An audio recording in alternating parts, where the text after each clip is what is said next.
Церковь святых Кирилла и Мефодия расположена в самом сердце Праги. Она стоит как тихий свидетель эпох. Но ее главная история связана не с мирными молитвами, а с событиями Второй мировой войны. В 1942 году этот храм стал последним убежищем для 7 чехословацких парашютистов, которые совершили одну из самых дерзких операций сопротивления – убийство Гейдриха, одного из главных нацистских палачей, известного как Пражский мясник. Гейдрих был архитектором Холокоста, человеком, который придумал окончательное решение еврейского вопроса.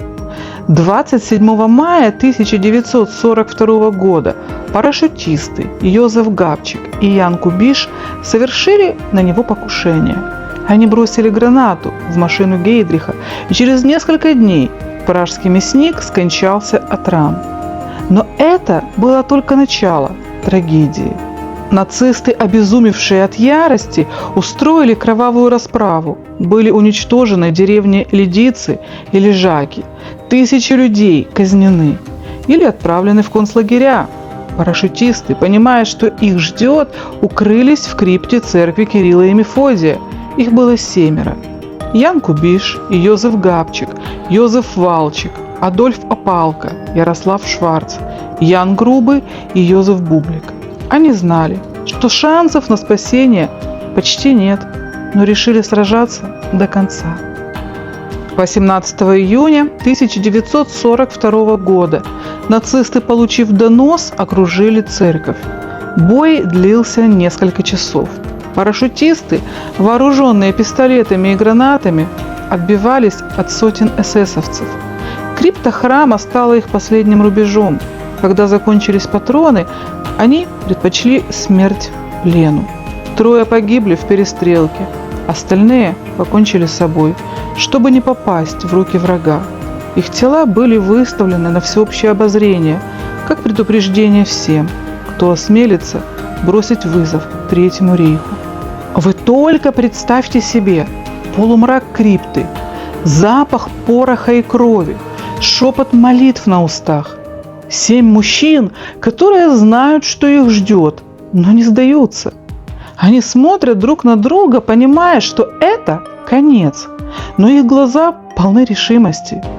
А снаружи лай собак, крики нацистов, гул моторов. Внутри тишина, прерываемая только звуками затворов пистолетов. Они умирают, но их смерть становится символом сопротивления. А церковь, которая должна была быть местом мира и молитвы, превратилась в поле боя.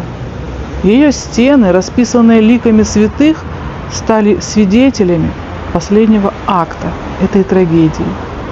Кровь парашютистов смешалась с пылью веков, а их имена навсегда вписаны в историю борьбы за свободу. Так что, если окажетесь в Праге, зайдите в эту церковь, постойте в тишине, посмотрите на стены, которые помнят все. И, может быть, вы тоже почувствуете, как дух тех 7 героев до сих пор витает в воздухе, напоминая нам, что свобода стоит дорого, но ее цена никогда не бывает напрасной. Вот здесь был вход в крипту. Там, где мы сейчас внизу были, крипта, вот тут был вход в нее. Видите? Ну, он тут, видимо, и остался.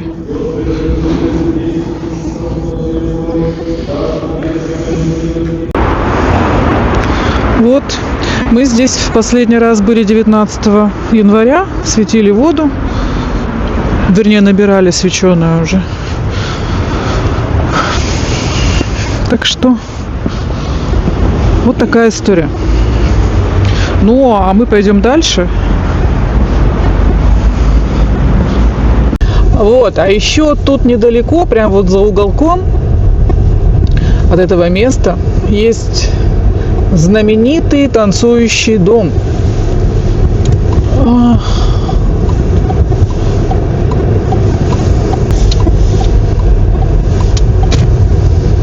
Вот. И почему я о нем вспомнила сейчас? Дело в том, что сегодня-то у нас 15 февраля, а 14 февраля, да, 80 лет назад, 14 февраля 1945 года, американцы, которые летели бомбить Дрезден, слегка перепутали и начали с Праги. Приняли Прагу за Дрезден, и вот на месте танцующего дома стоял другой дом. И его разбомбили. Потом поняли, что что-то не то, ну, а дом уже все, уже был, его уже не было. И вот на месте того дома, который разбомбили 80 лет назад, в 1945 году, сейчас стоит этот Джинджер и Фред, знаменитый танцующий дом. Итак, Страговский монастырь.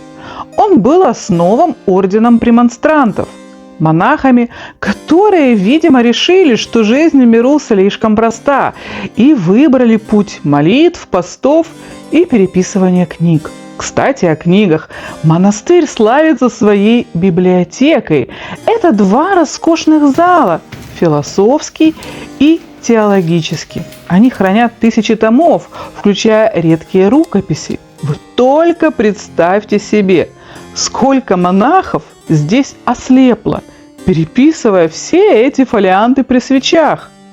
Одна из местных легенд гласит, что когда-то в монастыре жил монах, который так усердно молился, что однажды его дух покинул тело и отправился в рай на экскурсию.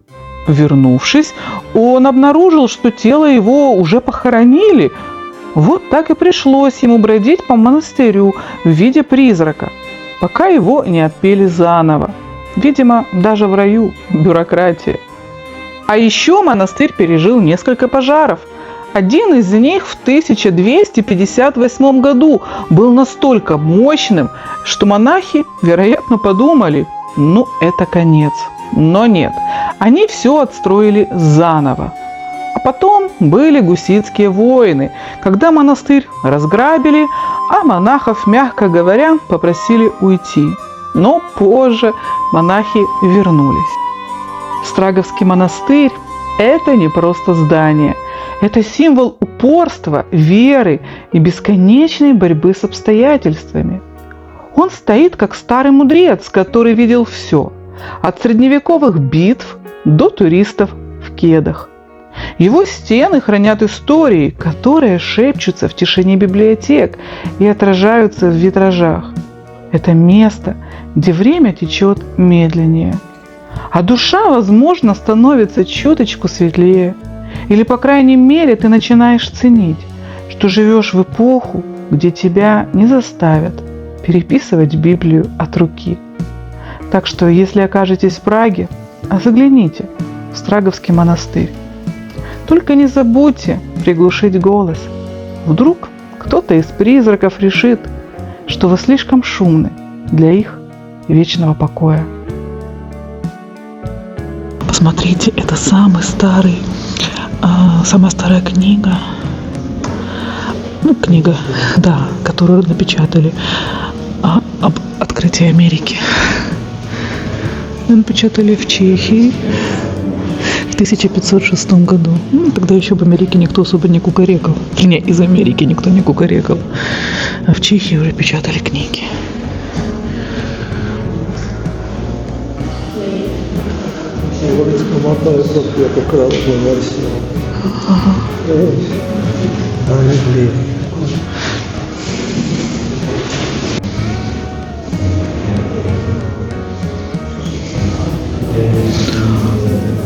А это Евангелие, посмотрите, какая. Что тогда люди делали? Украшали вот так все красиво.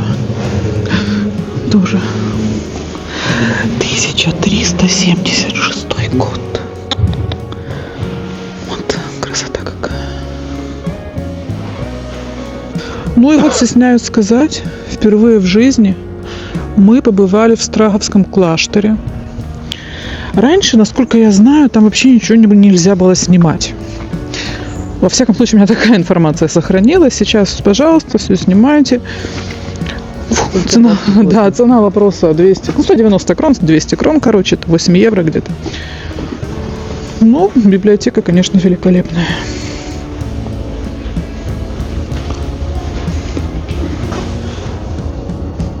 Вот такая красота. А некоторые пишут в комментариях, что не было тогда никакой сказочности. Все было ужасно, жестоко и страшно в те времена. Ну да, было. Было. И болезни не лечили как надо, гигиены не было. Ну, сказочно как раз было, потому что тогда творили сказочную красоту. Сейчас черный квадрат. И же с ним. Так что вот хорошо, что сохранились такие великолепные места. И Прага ими полна. Вот клянусь, в Страговском кляшторе, в Страговском, где мы сейчас в этой библиотеке, я впервые. И вот каждый раз по Праге гуляешь, заходишь в какие-то места и восторг. Полный восторг. Красиво. Очень. Тогда писали прекрасные фрески, а сейчас вот это. Или граффити на стенах непонятного содержания.